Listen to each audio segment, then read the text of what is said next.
aquejar al paciente. Recuerden lo que les dije, una secuencia lógica, ordenada, pensada, no el pedir por pedir un estudio y si esto no me da pido esto otro y esto otro y esto otro, de manera desordenada, de manera acelerada, que muchas veces va a redundar en pérdida de tiempo, en perjuicio económico para el paciente y en el no aclarar a qué diagnóstico nos vamos a referir. Recuerden que la palabra algoritmo viene de la denominación o el nombre de un matemático árabe de la antigüedad que se llamó Al-Khwarizmi. De ahí ese nombre y ese apellido de él fue mutando, digamos, en lo que se conoce como algoritmo. En general, fíjense, es un término aplicado a las ciencias exactas, a las matemáticas, a la aritmética fundamentalmente. Nosotros desde la medicina lo tomamos como ese concepto de secuencia lógica, pensada, ordenada, para apuntar a un bien, digamos, o a un objetivo en común.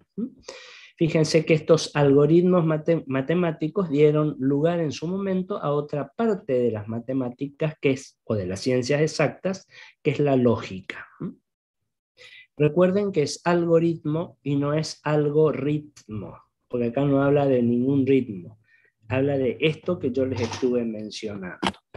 Cuando nosotros investigamos el aparato urinario, si nosotros recordamos rápidamente la anatomía para después poder entender la imagen que vamos a encontrar, bueno, acá ustedes tienen un esquema anatómico que, accediendo a él por imágenes, vamos a tener imágenes muy amigables, imágenes que nos van a aportar muchísimo dentro de la normalidad y de la patología.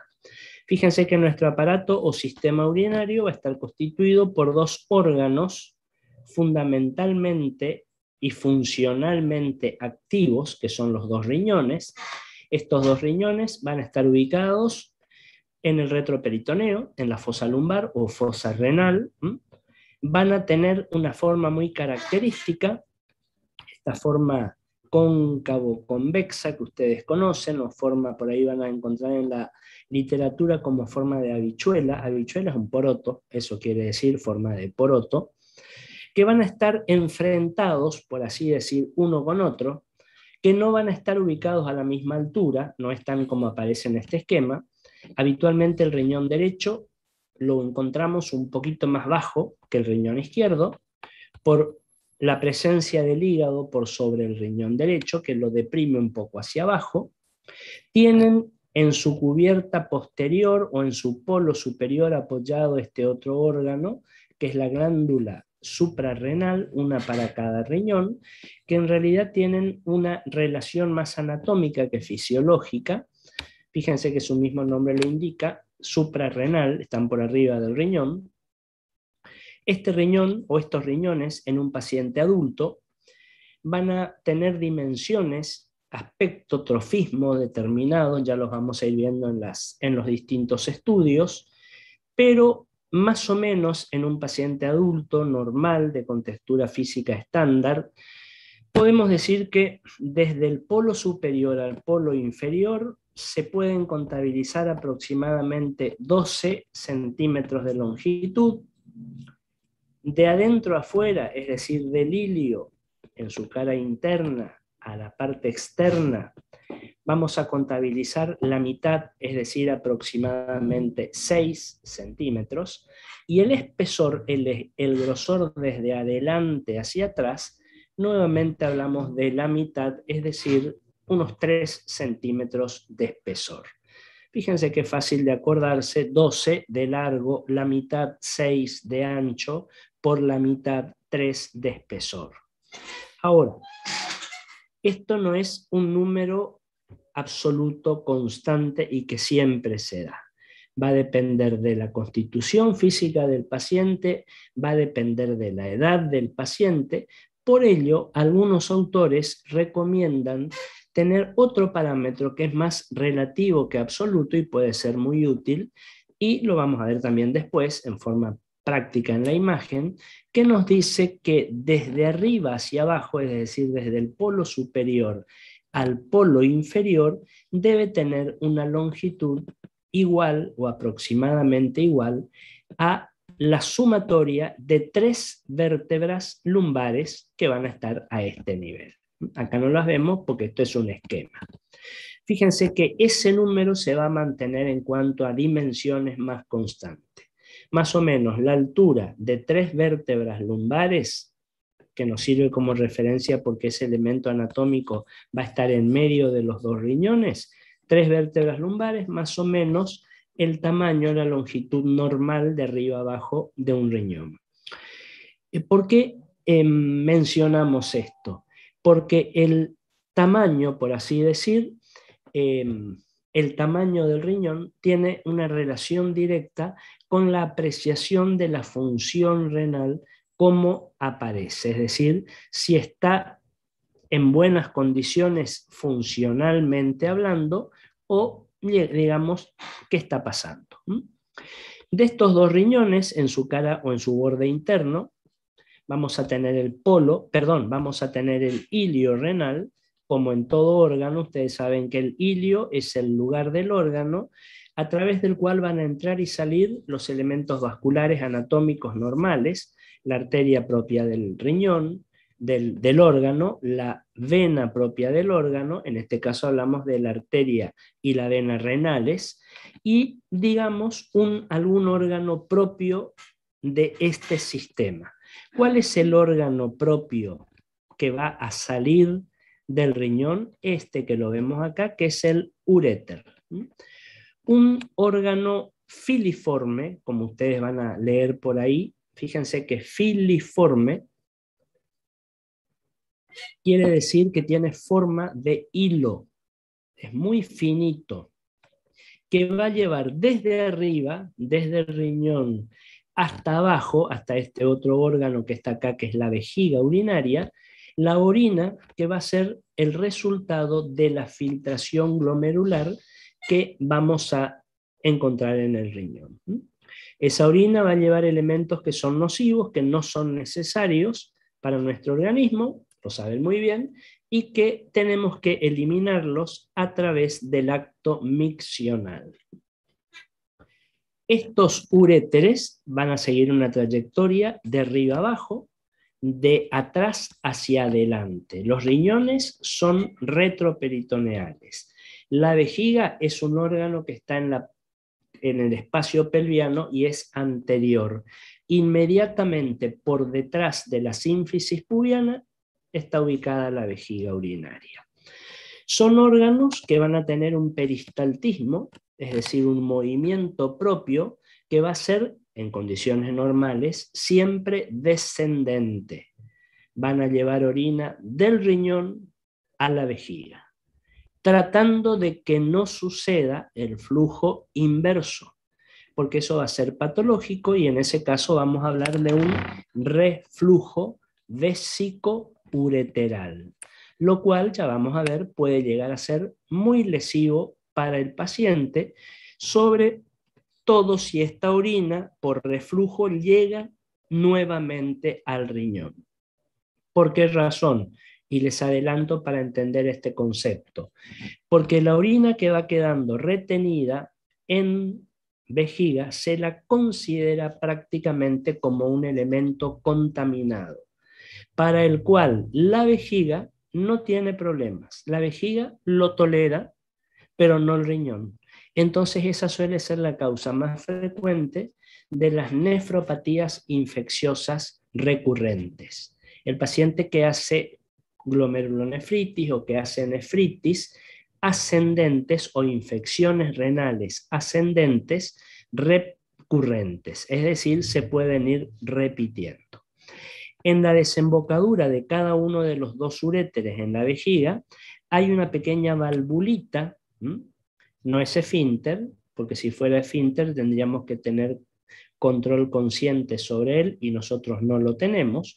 Es una valvulita que a mí me va a marcar y me va a regular para que la orina pase del uréter al riñón, pero no refluya. Fíjense que nuestros riñones continuamente filtran y producen orina. Concentran, filtran, eliminan, esa es la función siempre.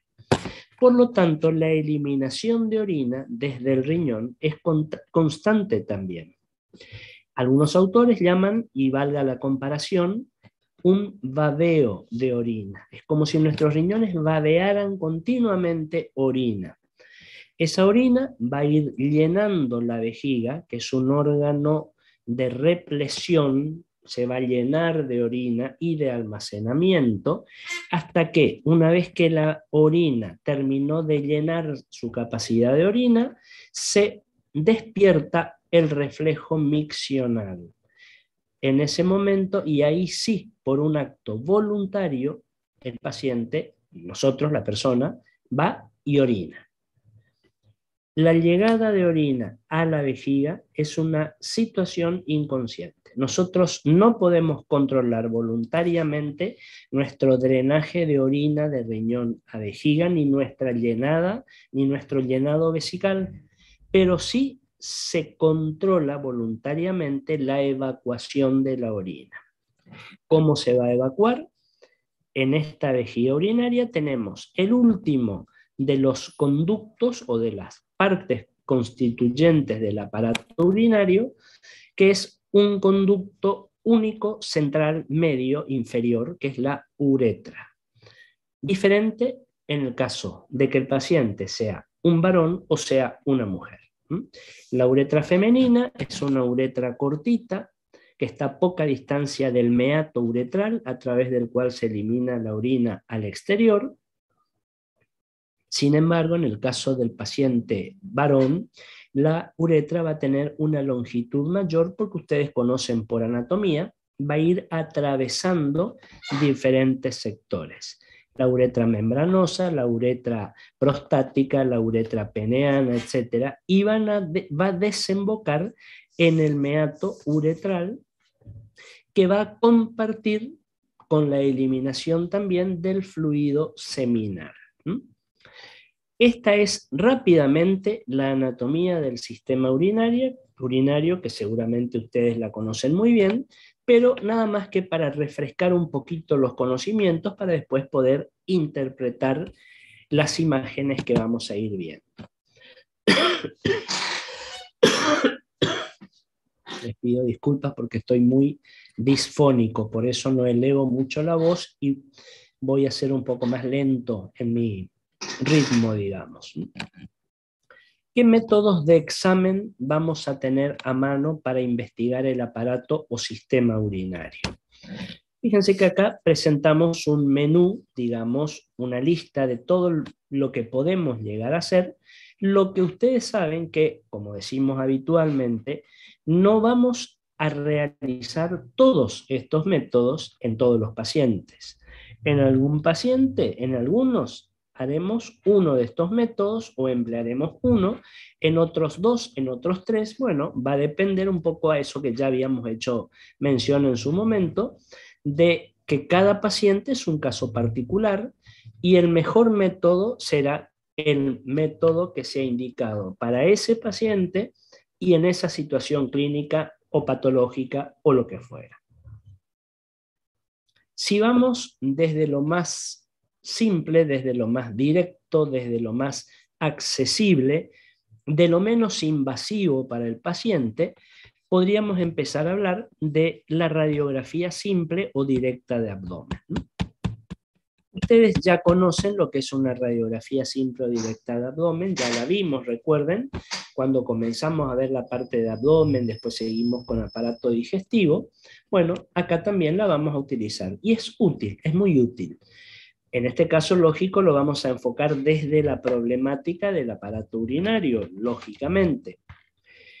Vamos a recurrir también a la ecografía renal, un método que aporta mucho, sobre todo para la detección de litiasis no cálcicas, porque ahora vamos a ver que si yo tengo un paciente con una litiasis renal, que es una de las patologías más frecuentes, les aclaro.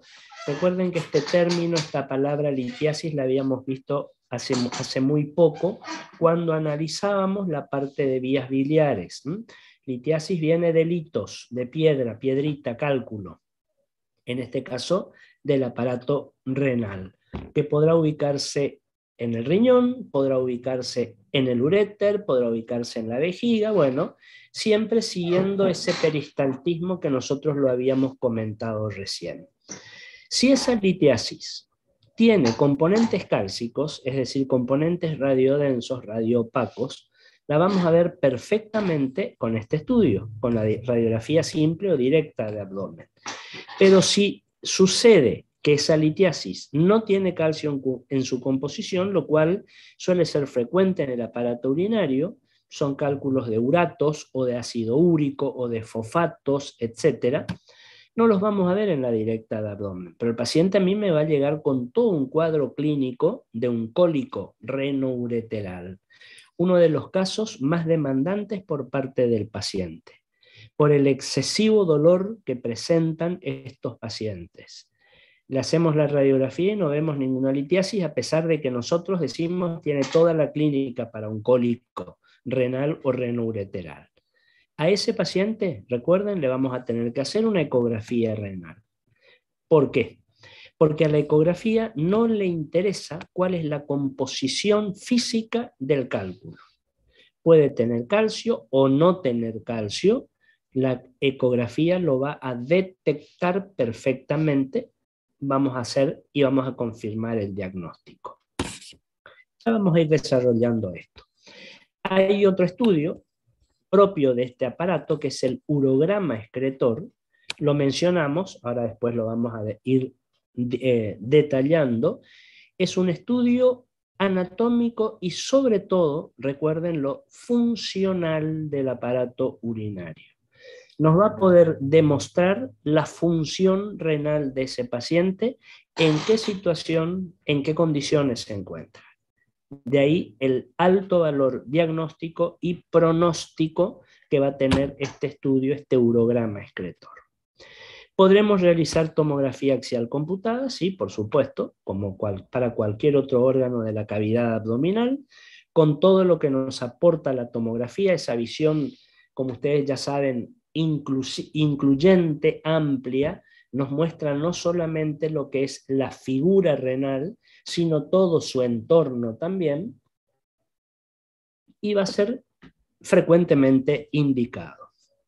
Estudios de cámara gamma, o de gamma cámara, o centellografía renal también, que nos va a permitir evaluar función. Quizás, seguramente no con la misma frecuencia y la misma incidencia con la que vamos a pedir urogramas excretores, pero tiene su indicación, ya la vamos a ver. Estudios de resonancia nuclear magnética, cuando queremos detectar sobre todo masas de contenido líquido, en pacientes en los que por uno u otro motivo no podemos realizar una tomografía computada.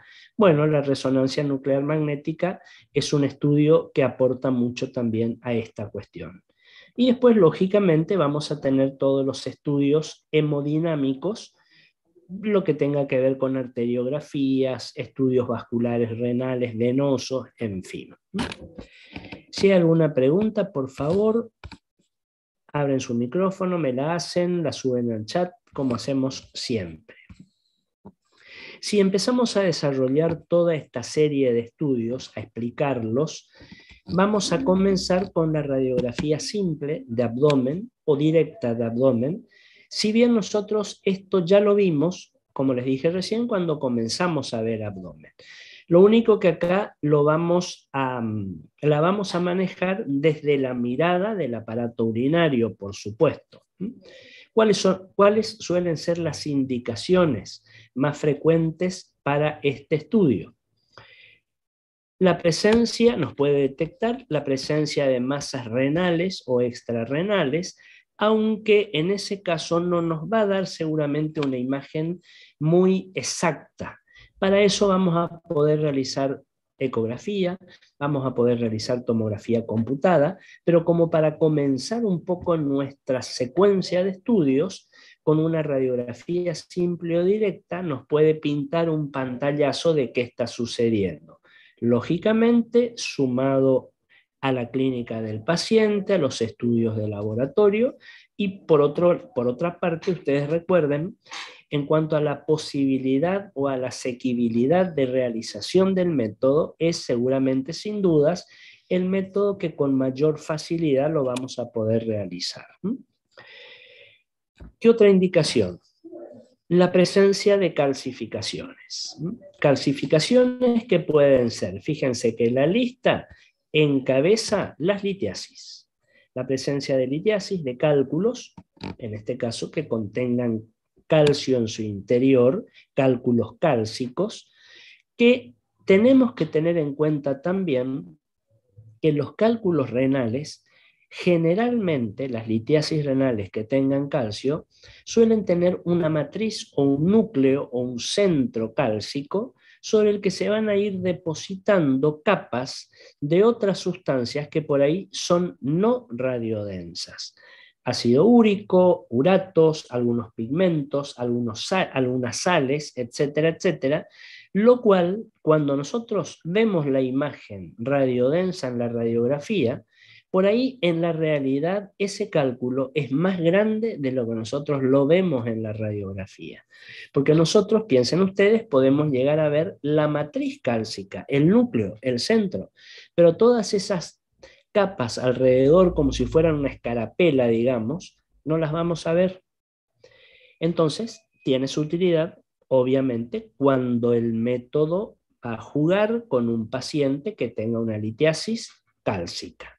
Por lo menos para confirmar ese diagnóstico inicial en ese paciente que va a estar retorciéndose de dolor, porque el cólico ureteral o el cólico renoureteral constituye una patología muy acuciante para el paciente.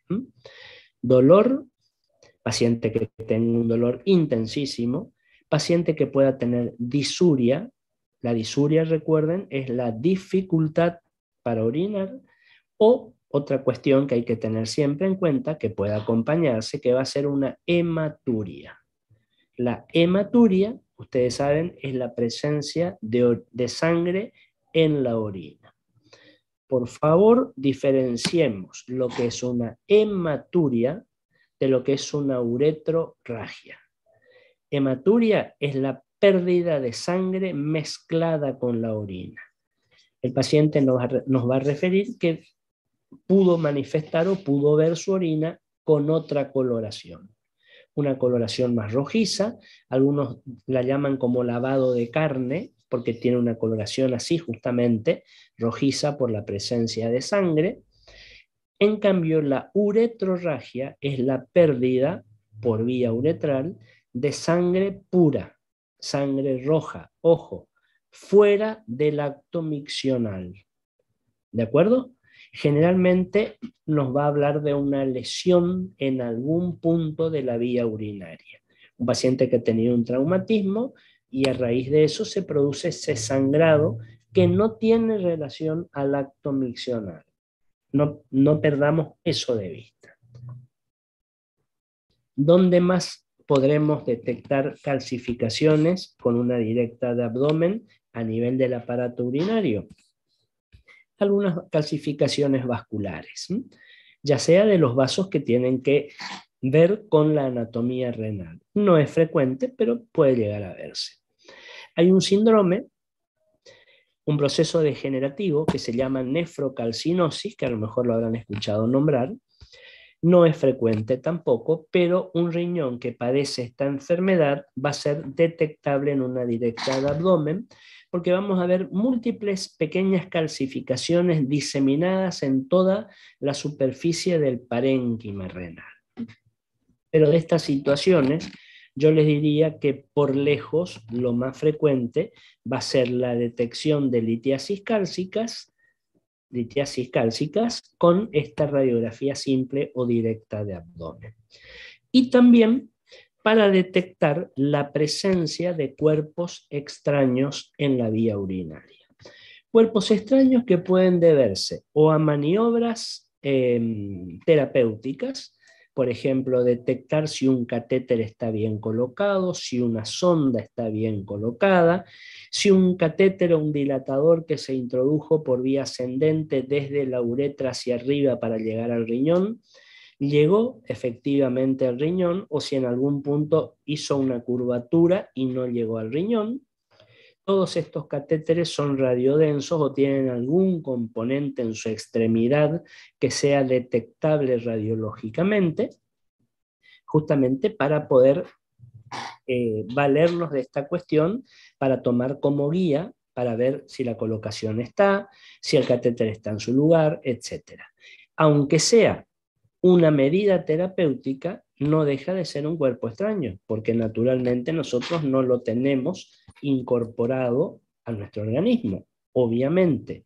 O por ahí la introducción de cuerpos extraños por vía uretral en pacientes, digamos, que no están con su emocionalidad conservada, en pacientes con algún desvío de tipo sexual, con la introducción de elementos, cuerpos extraños, a través de la vía uretral, que muchas veces el paciente suele perder contacto con ellos o suele perder dominio sobre ellos, o se suelen romper y alguna porción de ese cuerpo extraño puede quedar dentro de la vía urinaria, produciendo situaciones obstructivas, infecciosas, etcétera, etcétera.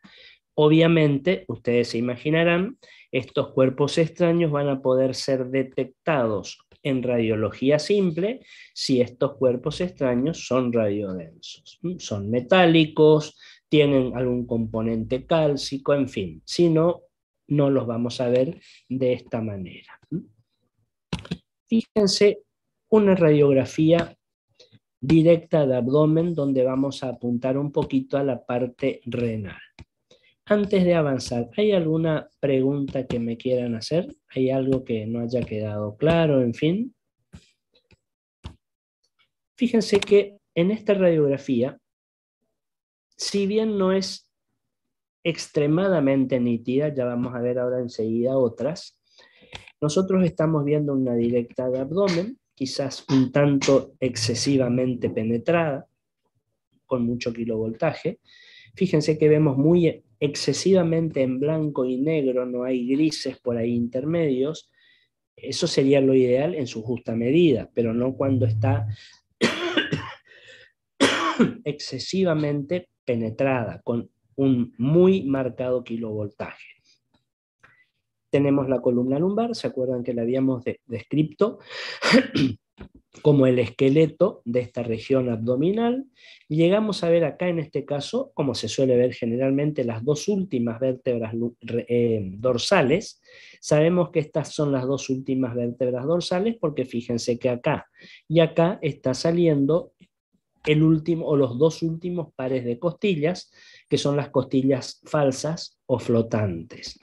Esta sería la primera vértebra lumbar, porque es la primera que no tiene costillas. Segunda, tercera lumbar, cuarta, quinta lumbar, y después ya tendríamos lo que concierne, acá abajo, a sacrocoxis, cintura pelviana, etc. Si nosotros a esta cavidad o a este gran espacio abdominal lo seguimos dividiendo topográficamente, ¿se acuerdan que habíamos hablado en 9 regiones? 3 superiores, 3 medias, 3 inferiores, 3 hacia la derecha, 3 sobre la línea media, 3 hacia la izquierda.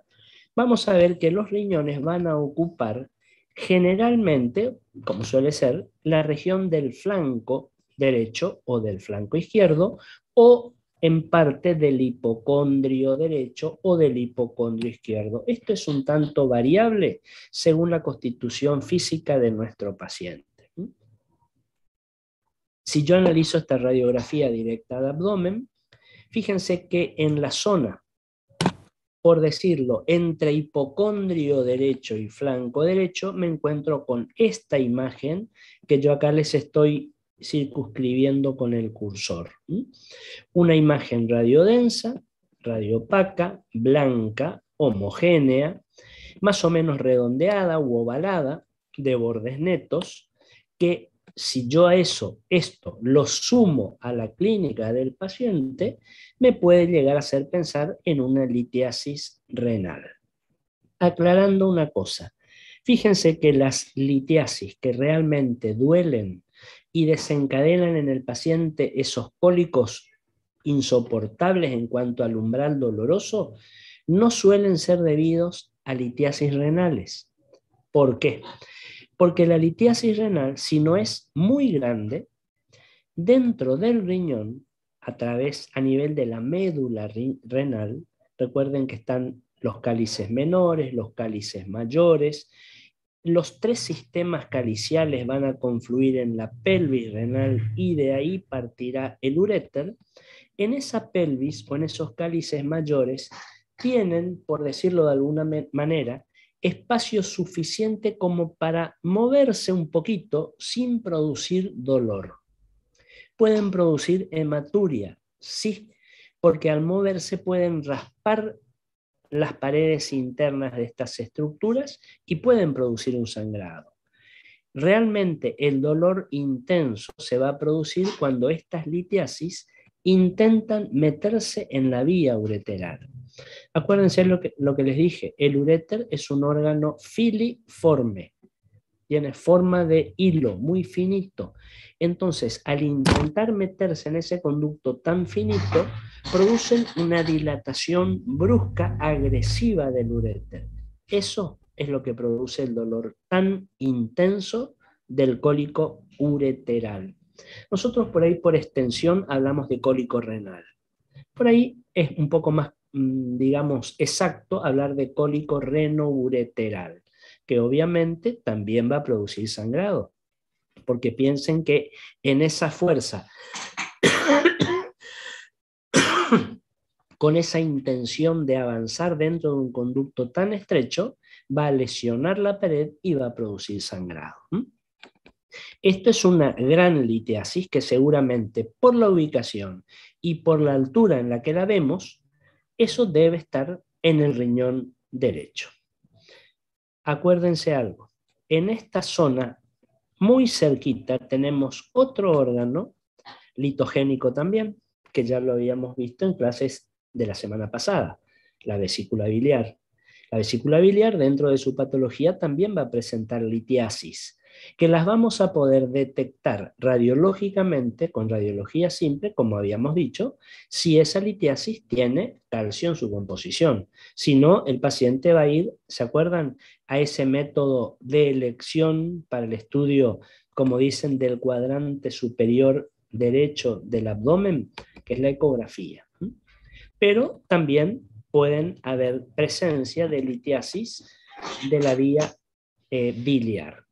Obviamente con otra clínica diferente, en ese caso el paciente no tendrá hematuria, llegado el caso, podrá tener otro tipo de alteración en la coloración de la orina, eso ustedes lo verán muy bien en clínica. Será un paciente que podrá tener coluria. Coluria es la intensificación del color de la orina, una orina oscura, con un color más importante. Aunque recuerden que hay situaciones, no muy frecuentes, pero puede darse, en que podemos llegar a confundir un poco una coluria con una hematuria. La hematuria obviamente tiende al color rojizo, la coluria a un color amarillo muy intenso o anaranjado. Pero en algunas situaciones, fíjense que este tono anaranjado importante no está muy lejos de un tono rojizo. Entonces, por ahí podemos llegar a tener esa confusión. Una situación que solemos por ahí comentar cuando tenemos duda, una manera muy práctica y muy fácil y muy sencilla de diferenciar si lo que el paciente está denunciando es una coluria o es una hematuria, podemos pedirle al paciente que orine dentro de un frasco de vidrio transparente, si puede orinar con fuerza. ¿Por qué motivo? Para que produzca espuma esa orina. Y ahí vamos a poder físicamente diferenciar los dos. ¿Por qué les digo esto? Si fuera una coluria, recuerden, la espuma de la orina tiene el mismo color de la orina. Está oscura, alterada. Si fuera una hematuria, la espuma en una hematuria no toma el color de la sangre. Entonces, por ahí, rápidamente, con una prueba muy sencilla, se puede también tener ya una idea. Ojo, obviamente, antes de hacer estudios de laboratorio, porque con un estudio bioquímico, un estudio de laboratorio, muy rápido y muy seguramente vamos a poder diferenciar si lo que el paciente presenta es una coluria o es una hematuria. Vamos a ver otro caso. Fíjense este que tienen acá. Una radiografía que podemos decir un poco nos fuimos al otro extremo. Es decir, nos quedamos cortos con los valores de penetración a este paciente o a esta paciente. Faltó kilovoltaje. No vemos un buen contraste, no vemos ni muy negro ni muy blanco y vemos muy gris todo. Y yo les dije de esta paciente. ¿Por qué razón? Miren esto que está por acá. Esta imagen como un pliegue que aparece por acá, acá lo perdemos un poco, acá se ve algo, fíjense, pero del lado izquierdo es muy típico, muy claro, es el reborde mamario. Por eso hablamos de una mujer por la sombra mamaria. Fíjense que si nosotros analizamos un poco esta radiografía directa de abdomen, podemos decir, sí, efectivamente, que es de una paciente de sexo femenino, añosa, o con una edad importante. Fíjense los signos, aunque después no los vimos formalmente todavía, ya los vamos a estudiar en la parte osteoarticular.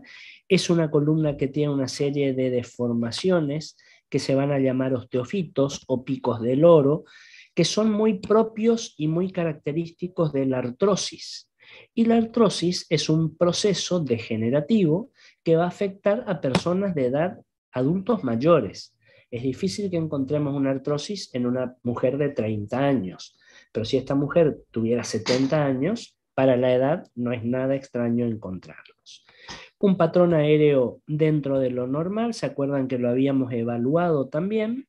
Encontramos aire por acá, puede ser parte del estómago, encontramos aire acá en parte del colon ascendente, fíjense acá estaría el ángulo hepático, parte del transverso, y también frecuentemente encontramos gas en esta zona baja que está acá, que corresponde al colon sigmoide o a la ampolla rectal.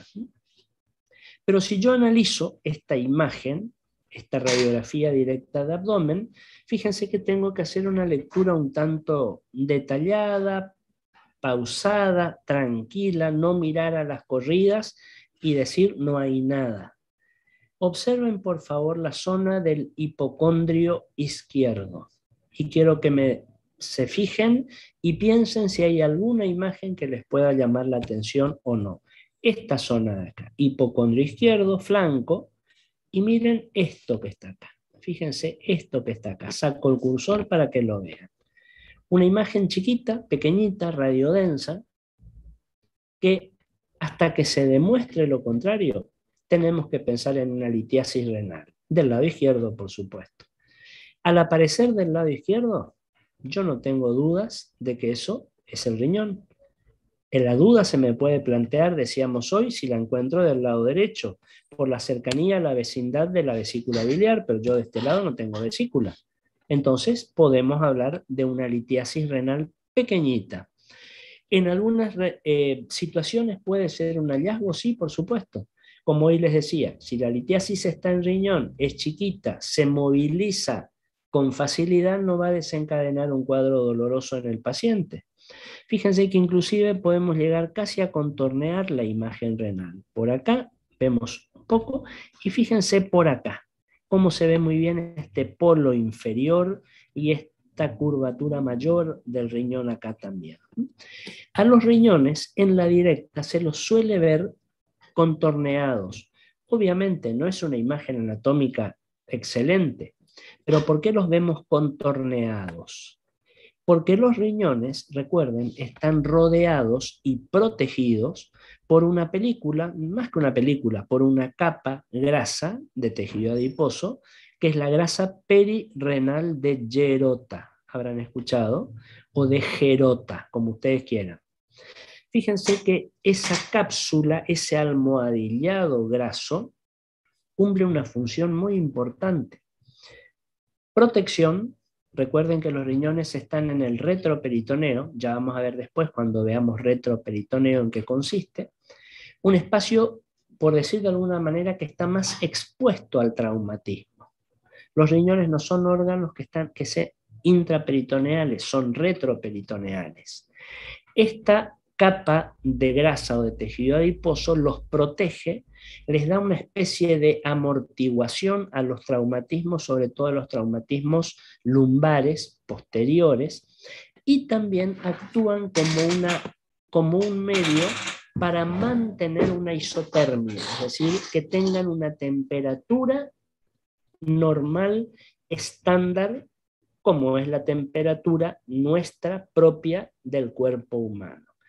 Al estar en el retroperitoneo, por ahí la temperatura se modifica de alguna manera.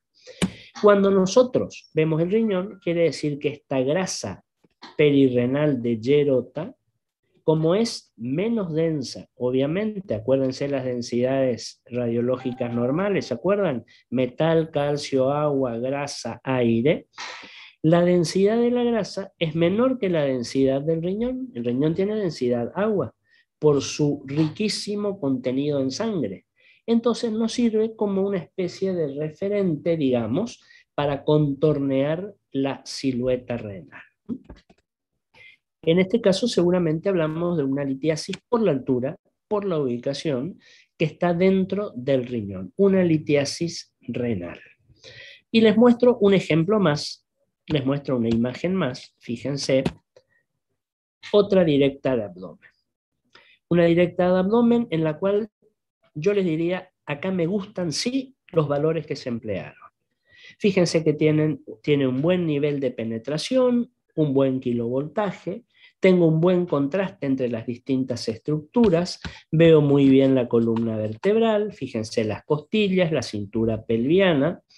Lo ideal siempre, como dijimos para una directa de abdomen, es poder incluir por abajo la sínfisis pubiana, que acá en realidad nos estaría faltando un pedacito para poder verla. Y por arriba poder ver el contorno diafragmático. ¿Qué pasa? Por ahí el paciente excede el tamaño a la posibilidad de la película, pero nos sirve perfectamente. Fíjense, un paciente con un, si se quiere, ligero aumento del patrón aéreo. Acá estoy viendo una cantidad de aire que está medio en el límite entre lo normal y el exceso. Pero si yo les digo, miro esta radiografía, seguramente hay una imagen que va a ser la que nos va a llamar la atención en mayor medida. Y va a ser esta imagen que yo tengo acá, una imagen radiodensa, ovalada, que tiene una densidad bastante importante, que se proyecta sobre la pelvis menor. Esto que está acá es la pelvis menor, ¿se acuerdan que habíamos comentado en directa de abdomen? O estrecho interno pelviano, o canal del parto, si fuera una mujer, etc.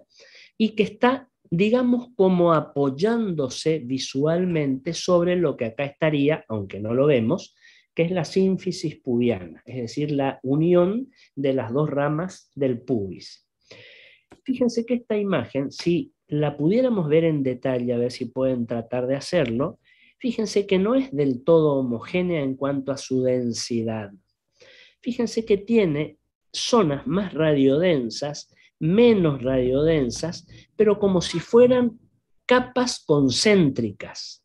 En ese sentido es heterogénea. Esto que ustedes ven acá que parece un huevo, fíjense, en realidad no es una imagen ovoidea, es una imagen ovalada. ¿Se acuerdan cuando hablábamos de semiología radiológica en tórax? ¿Cuál era la diferencia? La imagen ovalada es como si fuera un círculo que se aplastó, pero los dos polos son iguales, tienen la misma curvatura. Ahora, si uno de estos dos polos fuera más cerrado que el otro, ahí sí va a tener forma de huevo, digamos, la imagen ovoidea, ¿verdad? Bueno, esta imagen que ustedes tienen acá, tan llamativa, corresponde a una litiasis vesical. Este es un enorme cálculo radiodenso, radiopaco, que está ubicado dentro de la vejiga urinaria. Algunas aclaraciones. Obviamente, esto originalmente nunca tuvo este tamaño, porque si esto comenzó siendo una litiasis renal, fíjense acá se ve el contorno renal del lado izquierdo también, acuérdense por lo que hoy decíamos de esa grasa perirenal de Gerota, de este lado no, porque acá tenemos todo un patrón aéreo que está superpuesto, entonces no nos permite ver. Si comenzó siendo una litiasis, acá habrá sido una pequeña litiasis, que tuvo la posibilidad, peristaltismo de por medio y seguramente unos cuantos cólicos renoureterales que habrá sufrido este pobre paciente, de llegar hasta la vejiga, y ahí quedó depositada. Y fíjense que en la vejiga vamos a encontrar detritus, restos, minerales, orgánicos, etcétera, que habrán ido uniéndose a ese núcleo litiásico, y fíjense el tamaño que llegó a adquirir. Obviamente, piensen algo, esto con este tamaño es imposible, absolutamente imposible, que el paciente lo pueda eliminar naturalmente en una micción. Para esto recurrirá o necesitará alguna maniobra. Una cirugía, una litotricia, que es un mecanismo por el cual a través de ondas de choque ultrasónico, por así decirlo, se golpea la litiasis y se rompe. Por decirlo de alguna manera, es como si se tratara de pulverizarla para que el paciente la pueda eliminar cuando miccione, pero así como está, eso no sale, es imposible. Y una paradoja. Así como nos llama la atención el tamaño de esta litiasis, es muy probable que no le produzca dolor al paciente. ¿Por qué? Porque la vejiga es un espacio grande, es un espacio elástico, tiene la capacidad de llenarse de orina, y cuando nosotros vamos a orinar, porque tenemos deseos de miccionar, eliminamos la orina y esa vejiga vuelve otra vez a su tamaño original, a su capacidad natural. Entonces, esta litiasis tiene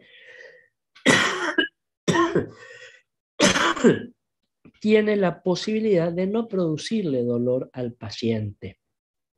¿Saben lo que suelen producir estas grandes litiasis vesicales? Disurias, trastornos disúricos, dificultad para que el paciente orine. ¿Saben por qué? Porque esta litiasis, por gravedad, siempre se va a depositar en la parte más baja de la vejiga. Y en la parte inferior o en la cara inferior de la vejiga se va a encontrar la desembocadura de la uretra. Entonces, cuando el paciente comience a orinar, esta litiasis puede obstruir la desembocadura de la uretra. Y el paciente va a tener una micción como entrecortada. Un dato, cuando ustedes sospechen que el paciente puede estar presentando este tipo de litiasis en un varón, es el varón que va a orinar sentado. ¿Por qué? Porque cuando la persona se sienta para orinar, se cambia el plano de clivaje de dónde está la desembocadura de la uretra. Es como que la uretra pasa un poquito a estar un poco más hacia adelante. Entonces la litiasis por gravedad siempre va a buscar la parte más baja. No va a ocluir el orificio de desembocadura interno, por supuesto, de la uretra. Distintos tipos de litiasis, yo les mostré 3 casos. Pueden encontrar la variedad más grande que ustedes se imaginen, el tamaño más variable y la localización más variable. Ojo, con las consecuencias también que pueden llevar a cabo. Una litiasis, recuérdenlo, que se nos enclava en el uréter, produce un cuadro obstructivo infeccioso para el paciente. Porque si la litiasis tapa, obstruye el uréter, la orina no puede drenar hacia la vejiga. Toda orina que queda retenida por mayor tiempo del que tendría que quedar dentro de algún punto de la vía urinaria se convierte en un elemento infeccioso, líquido, tibio, a temperatura corporal, con saprófitos que se pueden volver patógenos. Y el paciente va a hacer infecciones renales ascendentes por esta orina que en lugar de seguir su camino, llegar a la vejiga y ser expulsada en la micción, vuelve otra vez, refluye hacia arriba e infecta el riñón, con todas las consecuencias que ustedes en clínica, en semio o en urología van a estudiar. El riñón es un órgano muy permeable a las infecciones y las infecciones renales recurrentes, repetidas o crónicas pueden afectar muy severamente la función renal. No dejen de tener presente esta cuestión. ¿De acuerdo? ¿Alguna pregunta hasta acá? Fíjense, vamos a avanzar un poquito y después hacemos nuestro recreo, nuestro intervalo. Cuando yo les presenté todo el esquema, el menú, digamos, de distintos estudios, yo les había puesto también acá la ecografía renal. ¿En qué consiste la ecografía renal? Bueno, ustedes deducirán y lo saben muy bien, el estudio ultrasónico, es decir, utilizando ultrasonidos del riñón. Fíjense, no les hablo del uréter, aunque se puede hacer, también de la vejiga, sí, pero acá hablamos de la ecografía renal. Un método absolutamente incruento para el paciente, eso juega muy a favor nuestro. Al paciente no le molesta, al paciente no le duele y la podemos realizar perfectamente. ¿Cuándo vamos a pedir una ecografía renal? Fíjense, acá yo les presento una serie de indicaciones de la ecografía renal. Recuerden algo, dentro de los objetivos que tiene nuestra materia, nosotros hablamos de diagnóstico por imágenes, ¿verdad? Bueno, hablamos de una radiografía, de una eco, de una tomografía, una resonancia, lo que fuera. Lo que primero a uno se le ocurre es decir, objetivo, saber interpretar la imagen, lógico. Saber leer la imagen, descubrir los signos, hacer la semiología.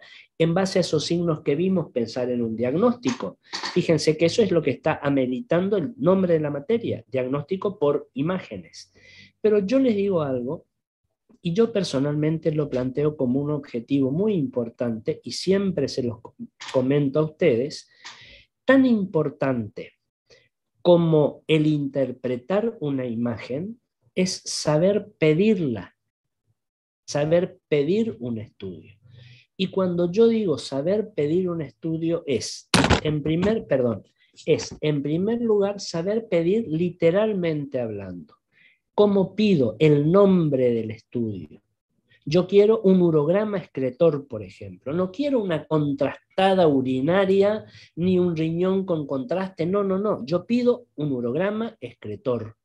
Si yo quiero analizar, ¿se acuerdan? Un colon o un intestino grueso, voy a pedir un colon por enema con doble contraste. No voy a pedir un estudio varitado por enema. No, no, no. Hay que saber pedir. ¿Y qué otra cuestión dentro de la parte de pedidos?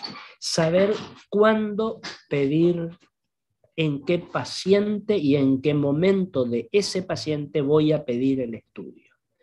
Eso, ustedes saben, se conoce como indicaciones del método o del estudio. ¿A qué paciente le voy a indicar una ecografía renal? ¿O a qué paciente le voy a indicar una tomografía renal? ¿O a qué paciente le voy a indicar solamente una directa de abdomen? Es decir, las indicaciones. Pero fíjense, y en general les digo esto, aunque nos salgamos un poquito del tema puntual, cuando yo pienso en indicaciones, inmediatamente tengo que pensar en otra palabra con un prefijo adelante que es contraindicaciones. ¿De acuerdo? Es decir, tengo que saber a qué paciente se lo indico, pero también tengo que saber a qué paciente no le puedo indicar ese estudio. Esto lo vamos a trabajar mucho, no creo que hoy, seguramente mañana, cuando hablemos de urograma excretor. Las indicaciones, pero ahí fundamentalmente recuerden las contraindicaciones. ¿Cuándo indico una ecografía renal? ¿Cuándo estaría indicada una ecografía renal?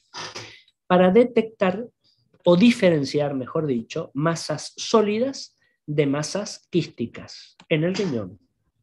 Una masa sólida es una masa densa, parenquimatosa, que en lo primero que yo tengo que pensar es en una formación tumoral, una masa sólida. Si hablamos de masa, recuerden ese concepto que también ya lo tenemos, calculo, bien incorporado, una formación más o menos redondeada, con una forma determinada, con un tamaño determinada de 3 o 4 centímetros o más, de esto otro que sería una masa quística. Si yo hablo de masa quística, estoy hablando de una masa que tiene ese tamaño, pero que a diferencia del anterior tiene contenido líquido. Y acá el diagnóstico se me abre así, en dos cuestiones, dos vertientes totalmente distintas. Si yo hablo de una masa sólida y pienso en una formación tumoral, ese tumor puede ser benigno o puede ser maligno.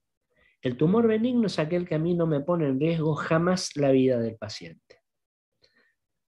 Se le efectuará una cirugía o una conducta expectante, bueno, ya se verá, pero si fuera un tumor maligno es aquel que sí me pone en riesgo la vida del paciente.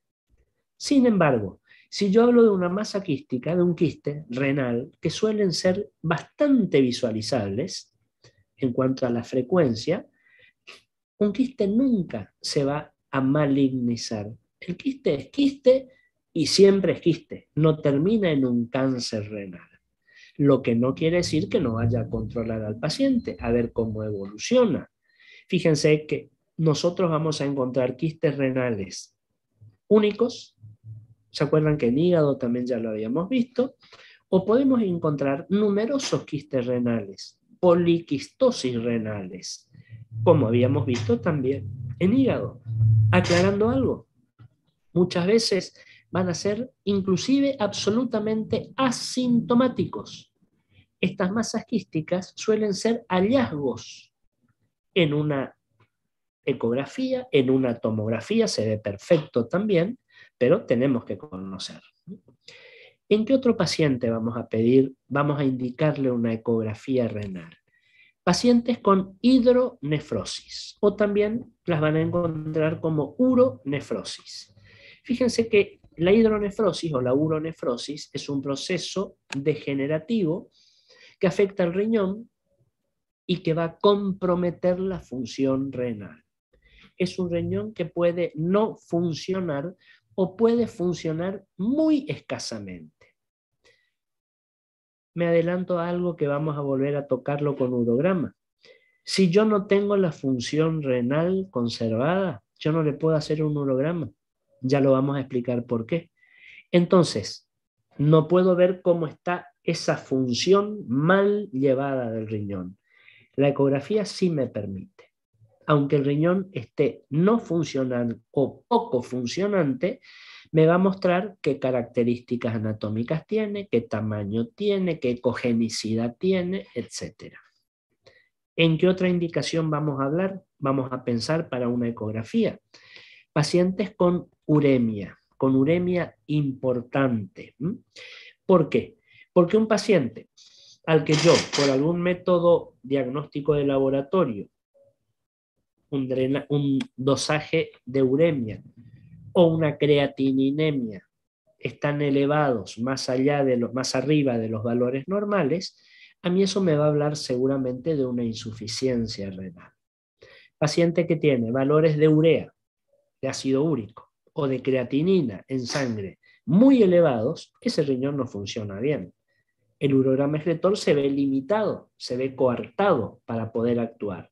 Hagámosle una ecografía entonces. Método que, les vuelvo a repetir, tiene una ventaja. Es absolutamente incruento para el paciente. El paciente no siente nada, al paciente no le duele y eso es importante a tener en cuenta. Eso hace que el paciente sea colaborativo cuando le hagan el estudio. Si el paciente es colaborativo, se trabaja mejor, los resultados son mejores, el diagnóstico es más entero.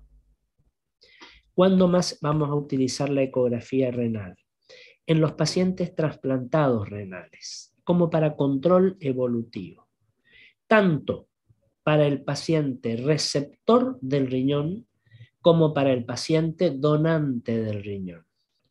Sobre todo en aquellos procesos post-trasplantes, postquirúrgicos, que tienen algún grado de complicación o por ahí se vuelven un poco tórpidos. Al ser un método incruento, les puedo hacer la cantidad que necesite y le puedo repetir la cantidad de veces que crea necesario para ver cómo va la evolución de ese paciente trasplantado. ¿Qué otra indicación? Las patologías fetales, pacientes, mujeres embarazadas, a las cuales le voy a realizar una ecografía de control gestacional y, oh sorpresa, me encuentro con alguna patología a nivel del riñón fetal. Puedo hacer un diagnóstico rápido y ustedes me podrán decir, ¿y qué importancia tiene? Si igual esa criatura el día que nazca se le va a hacer el diagnóstico. Sí, pero fíjense algo, este concepto del diagnóstico precoz prenatal ecográfico, no tanto quizás para la parte renal, pero sí muy importante para la parte de las malformaciones cardíacas, y eso lo vamos a ver cuando el año que viene ustedes cursen pediatría, que van a tener una rotación conmigo para ver la parte de imágenes en pediatría.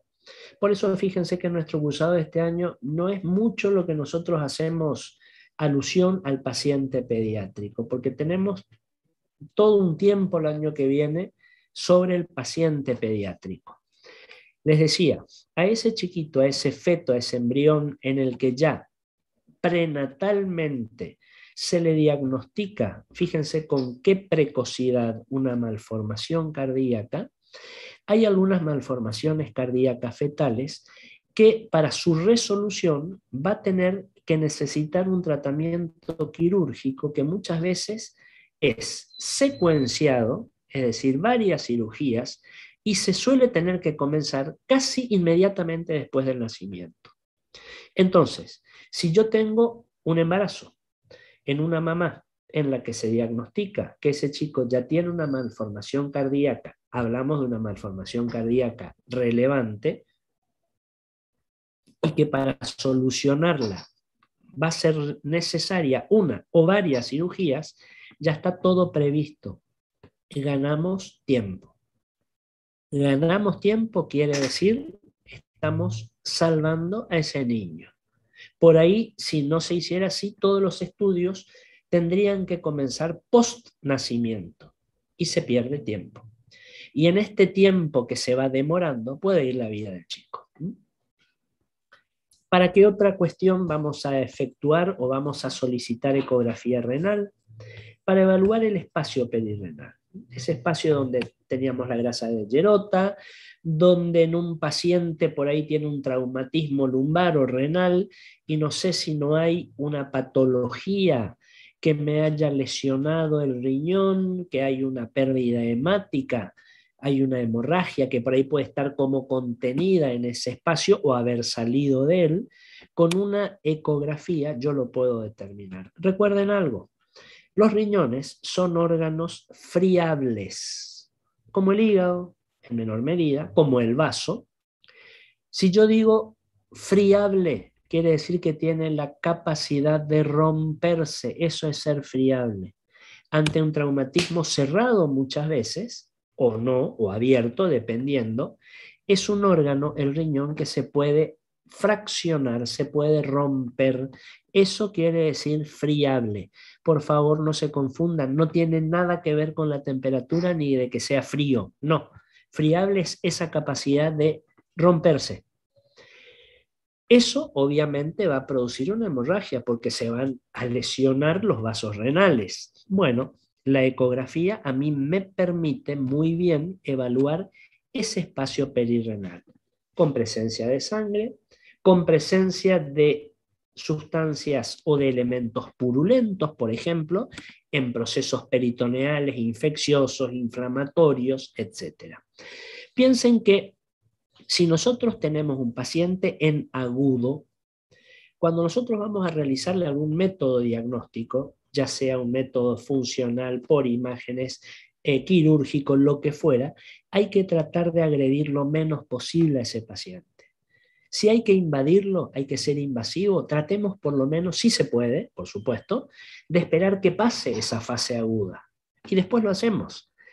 En este paciente, si fuera agudo, nosotros podemos perfectamente manejarnos con la ecografía, porque decíamos es un método incruento, no invasivo para el paciente. Y finalmente, otra indicación es, mejor dicho, la ecografía nos sirve perfectamente como guía de punciones dirigidas o de cualquier procedimiento invasivo. Yo necesito llegar al riñón para hacer una punción diagnóstica, para biopsiar, para hacer la evacuación de alguna cuestión patológica que tenga. Yo necesito ver dónde estoy, yo necesito ver dónde meto la aguja, dónde meto el catéter, a dónde llego con la sonda. No, en este momento tenemos que hacernos a la idea de que no podemos concebir ninguna punción, ninguna metodología invasiva, si no tenemos una guía visual. Yo no puedo entrar a ciegas porque no voy a saber a dónde llegué o si llegué a donde yo quería llegar. Para eso, la ecografía o la radioscopía o la tomografía computada, el método que ustedes consideren el más apropiado, es fundamental para saber, como yo les digo, que suelo decir, a dónde estamos y si llegamos al lugar que necesitamos llegar o nos quedamos antes o lo sobrepasamos. Entonces, como guía de punciones dirigidas, perfectamente la ecografía. Muy bien. Paramos un ratito, porque la verdad estoy con la garganta que no doy más, así que paramos unos minutitos, nos distraemos un poco y nos continuamos para ver algunas imágenes ecográficas sobre lo que estuvimos hablando hasta ahora. ¿Alguna pregunta que me quieran hacer? Abran el micrófono, la hacen, la ponen en el chat, como ustedes quieran, como ustedes consideren más apropiado. ¿Estamos? Nos vemos entonces en unos minutos, por favor, ya volvemos. Sí, doctor, gracias. Perfecto. Entonces, en estos minutos que nos quedan, vamos a ver algunas imágenes. Estábamos en la parte de ecografía, hablábamos de cuáles eran las indicaciones, en qué pacientes pensábamos en pedir una ecografía renal, y vamos a ver dentro de lo que se puede, algunas imágenes ecográficas. ¿Por qué les digo dentro de lo que se puede? Porque ustedes saben, eso ya lo habíamos comentado, que las imágenes ecográficas son las menos anatómicas que podemos llegar a observar. Recuerden que la ecografía es un método que se aprecia en tiempo real, operador dependiente, etcétera, etcétera. Fíjense, nosotros acá tendríamos una TC, una tomografía, que ya la vamos a ver un poco más adelante, donde podemos llegar a ver, dice, un tumor sólido del riñón derecho, todo esto que está por acá, y metástasis en una vértebra osteolítica, muy relacionado, por supuesto, una imagen con la otra. Y en este riñón, fíjense, nos dice, aparecen dos quistes, una quistosis renal, donde se convierte en una patología bastante frecuente y en algunas situaciones asintomáticas. Fíjense una de las indicaciones, ¿no? Si nosotros tenemos una imagen ecográfica, por ejemplo, esta es una ecografía renal. Si yo no les digo esta es una ecografía renal, puede llegar a pasar como si fuera cualquier otra cosa. Por eso es la importancia de saber que es un método operador dependiente en tiempo real, etcétera, etcétera.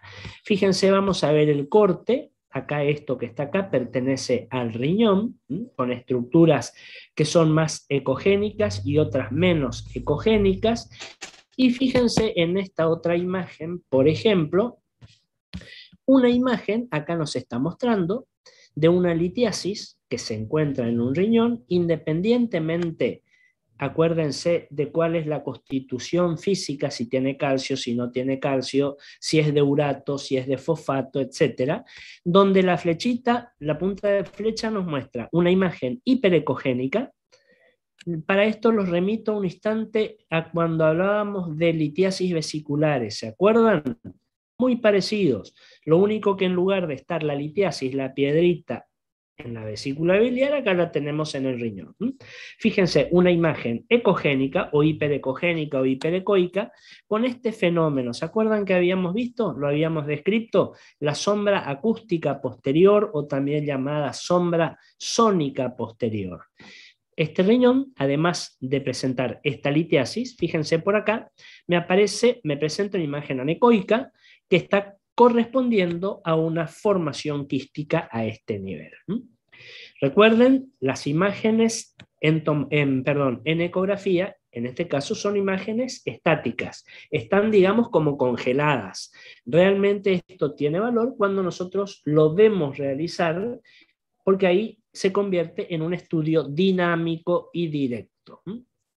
Pero la ecografía nos resulta sumamente útil para el estudio de la patología renal o, obviamente, también de la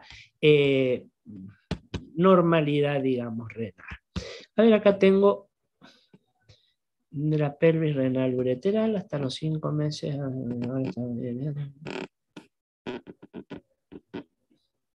Le contesto, tengo una pregunta acá de Silvia. Bueno, es una pregunta particular, así que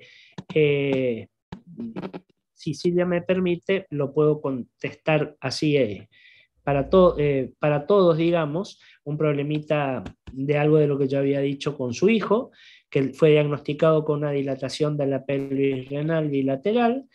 Apareció recién alrededor de los 5 meses, pone, a los 6 meses volvió a aparecer. A los 7 meses el pediatra le comunica que si sigue con una dilatación ecográficamente, se va a hacer un estudio invasivo. Ese estudio invasivo, supongo, no conozco el caso en particular, ni la imagen, ni qué otras cuestiones pueden aparecer, podrá ser un estudio que es una cistouretrografía, es decir, un estudio ascendente para eventualmente diagnosticar algún tipo de malformación que pueda llegar a producirle alguna alteración funcional. Es decir, cuando hablo de esto, ya lo vamos a ver más adelante también, hablo de reflujo de orina que pueda llegar hasta la pelvis renal, hasta el riñón, digamos, y pueda convertirse en una causa de patología infecciosa, con afectación de la función renal y del parénquima renal. Supongo, no sé a cuál se referirá porque no conozco el caso de cerca, digamos, pero cualquier cosa lo hablamos, o si tenés alguna otra, Silvia creo que dije, si tenés, sí, Da Silva Fraile Eloara. Cualquier otra cuestión lo seguimos charlando, no tengo ningún inconveniente. Muchas gracias. Muy bien. Bueno, entonces estas son las imágenes así ecográficas más típicas que les quería mostrar. Hasta acá llegamos, ya estamos a unos minutos de terminar, y nos quedaría entrar, digamos, a la parte de urograma excretor. Esta sería la próxima imagen que tendríamos que verla. Fíjense, seguimos con nuestro menú, nuestro listado de métodos para entrar al urograma. Y el urograma nos va a llevar un buen tiempo porque es un estudio que se hace frecuentemente, que es muy útil tanto en lo anatómico como en lo funcional. Hay que saber las indicaciones y, ojo, hay que saber, como hoy les dije también, las contraindicaciones. En qué paciente no le podemos hacer o qué recaudos o qué cuidados o qué prevenciones tenemos que llevar a cabo para determinados pacientes. ¿Hay alguna pregunta que me quieran hacer hasta acá de lo que vimos hoy que no haya quedado claro? En fin, lo que ustedes consideren.